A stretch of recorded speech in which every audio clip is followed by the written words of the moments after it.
What up, is Marcus Dynasty with Dads? We have an important question.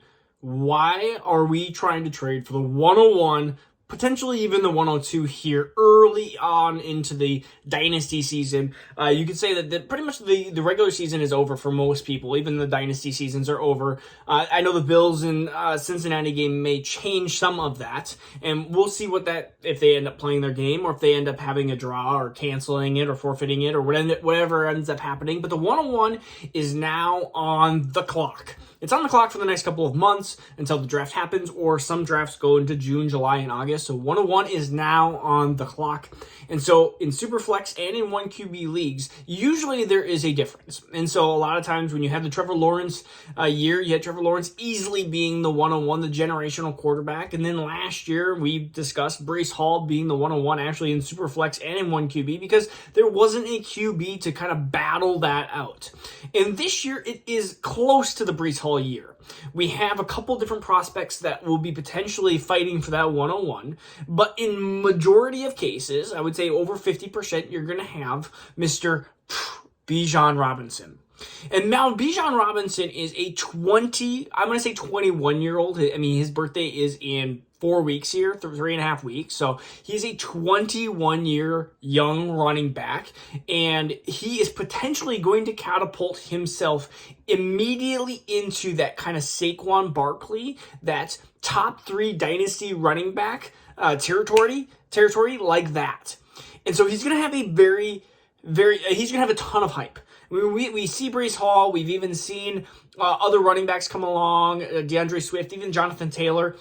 And Bijan Robinson's hype is even higher than that.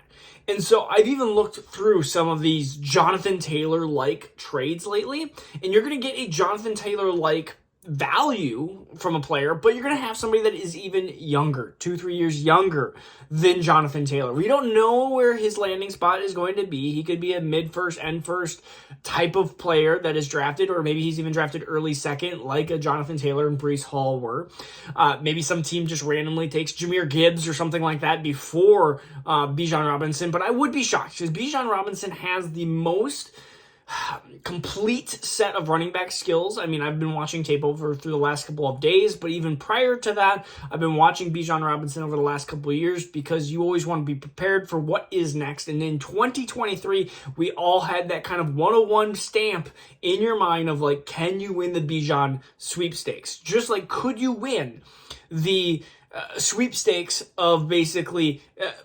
at the time, it was going to be Jonathan Taylor. Then it ended up being CH, kind of slipped in there a little bit. But I think 101 this year is going to have a lot more value than even Breece Hall. I mean, Breece Hall wasn't a number 2, number 3 overall running back right off the board. He was 5, 6, 7, and then slowly worked himself into being a top 2 running back. We knew his talent was great, but Bijan is even better.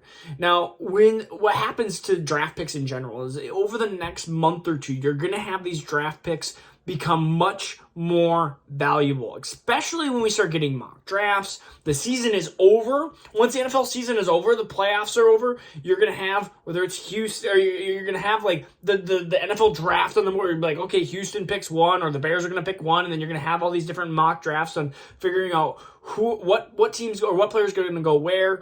And you're going to put, a lot of teams are going to put Bijan into that kind of perfect situation. And I don't know what necessarily the perfect situation for Bijan is, and it doesn't really matter because Breece Hall went into a situation which we were like, it's okay.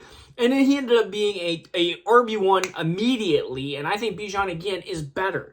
So we look at Saquon Barkley. Saquon Barkley almost immediately went to running back number 1 overall, and to trade for him was extremely hard. And not everyone is going to know how great Bijan is right now, but in 2 months, 3 months, 4 months, I think everyone is going to start catching on, and you're going to start hearing these analysts say, hey, Bijan, best running back in the last 5 years. Bijan, best running back since Zeke. Bijan, best running back since Barkley. Bijan, best running back since LaDainian Tomlinson. You're going to start hearing these narratives, and so you need to start trading for 101 now. This is the perfect time. And so what are we doing? We're trading the Jonathan Taylor type price tag. I mean, honestly, easily. I've seen Jonathan Taylor go for 3 firsts. I've seen him go for McCaffrey and McLaurin. And that's an immediately, like, I'm taking Bijan. I am taking Bijan over that. If you can sell an Austin Eckler, and a wide receiver, an Austin Eckler and I love, man, that would be tired. Austin Eckler and Garrett Wilson. I love Garrett Wilson, but man, Bijan Robinson is that difference maker that I can try to make it up on the wide receiver end, but I am immediately trying to do a trade like that or get a running back, a DeAndre Swift. I love DeAndre Swift, but sorry, DeAndre Swift, you're going to have to be traded in this one. DeAndre Swift plus like a Christian Watson. And then if you have to throw some mid picks in there too, I mean, I am doing that to try to get Bijan Robinson. Bijan Robinson is that big of a difference maker, and he can be, there's 10, 15 teams that I could see him go on and go, oh, wow, like he's going to turn into something amazing.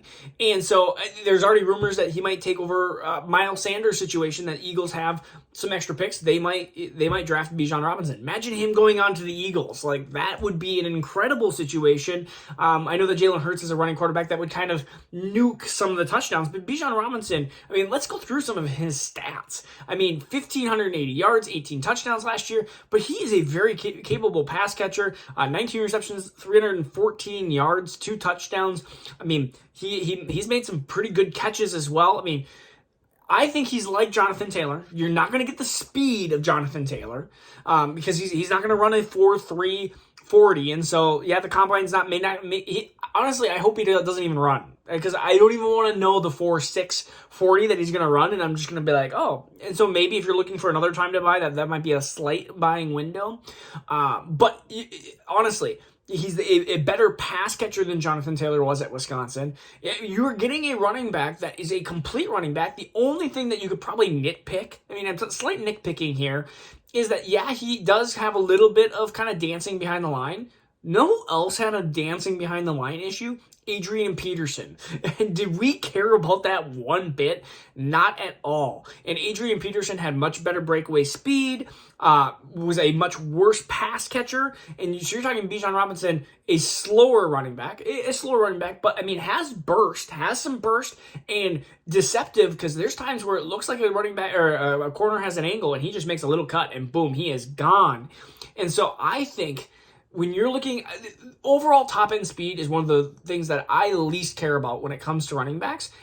I mean, yeah, it helps you with the breakaway. It helps you to get these long touchdowns. Chris Johnson, Jamal Charles. You're going to see Jahmyr Gibbs at the 102 position. He's an excellent running back.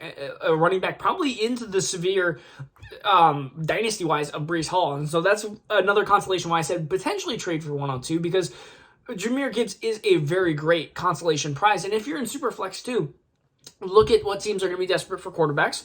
And if you see, man, Team 101 is desperate for quarterbacks. They might go CJ Stroud and Bryce Young. You might go for 102 then and get Bijan there. And if maybe they do go Bijan and at 101, and then you get Jahmyr Gibbs at 102, and maybe you paid the adequate amount for Jahmyr Gibbs instead of getting a little bit of an underpay for the Bijan Robinson.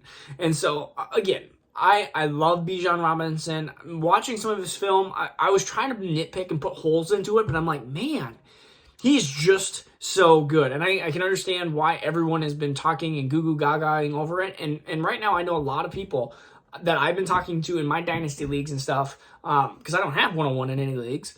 I'm kind of like, hey, like, I've been reaching out to the 101 owners and stuff, and there's been other people that don't have the 101, and I've been just talking dynasty-wise, and they're like, yeah, I don't know how great this class is going to be. I mean, I've heard it's really good, but I haven't really done the in-depth research. Well, this is the time to be able to snag really, really good players, 102, 101, before that price rises, because, again, as closer to the draft we go, those prices are going to rise. We're going to start hearing the NFL Draft Combine. You're going to see these players, they're going to run 4.3s, and some of them are, and you're going to see some of these things start to shift and move up, and it's going to be more and more impossible to trade for draft picks as the draft concludes. And I'm honest, I do the same thing when I get draft picks. I have 106, and I'm like, man, I would have made that.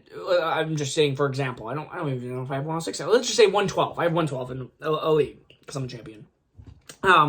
So I hope you guys are champions as well. And so let's say 112. I'm like, man, I would trade that for a good younger, let's say wide receiver that's like 26, 27. And then as it gets closer and closer, I start going, man, I could get Christian Watson. or this is last year, or be like, oh, I can get this player, or I can get this player, and it's like, oh, I don't want to trade this. Like, I can get that high upside. I could get the next, Jalen Waddle. I could get the next Justin Jefferson. Like, you start thinking those thoughts, and it gets harder and harder to want to trade these unknown pieces because it's a scratch off. You could scratch it off and it could be a loser. You could scratch it off and you could win $50,000.